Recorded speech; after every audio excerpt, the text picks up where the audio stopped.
Friends, నేను మీ దేవిని. Contact దేవి YouTube channel కి స్వాగతం. ఇప్పుడు నేను మీకు విశాఖపట్నం సీ పోర్ట్ ని చూపించబోతున్నాను ఫ్రెండ్స్. కానీ ఒకటి సంఘటన జరిగింది అనుకోలేదు.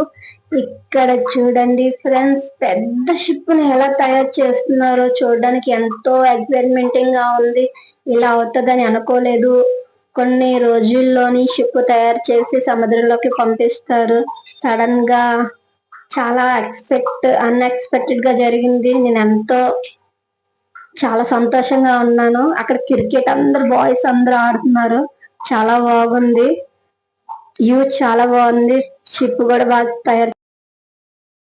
మనం ఇప్పుడు లొకేషన్ లోకి ఎంటర్ అయిపోయాము. ఇక్కడ నుండి వ్యూ అద్దిపోయింది. చాలా బాగుంది. ఎంత అందంగా ఉందో చూడండి.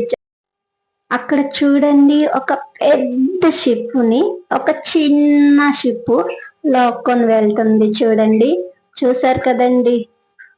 ఈ వీడియో మీకు నచ్చితే ప్లీజ్ సబ్స్క్రైబ్, లైక్, షేర్ చేయండి. వ్యూ చాలా బాగుంది. అనుకోలేదు. ఫోటో వీడియోలు దిగుదాం అనుకుంటే సడన్ గా చాలా పెద్ద షిప్ వచ్చింది. నా కోసమే వచ్చింది అనుకున్నాను. ఎంతో ఎక్సైట్మెంట్ అయ్యాను. చాలా బాగుంది. లొకేషన్ బాగుంది. షిప్ వెళ్తుంది. ఫ్రంట్ చిన్న షిప్ తాడు పట్టుకొని లాక్కొని వెళ్తుంది. చాలా అందంగా ఉంది. సూపర్ గా ఉంది. ఫోటోలు తీసుకుందామని వెళ్దాం అనుకుంటే షిప్ వచ్చిందని వీడియో తీసుకున్నాను. Okay bye. వెళ్ళిపోతుంది. సముద్రంలోకి వెళ్ళిపోతుంది. Okay bye friends. Thank you. So sweet.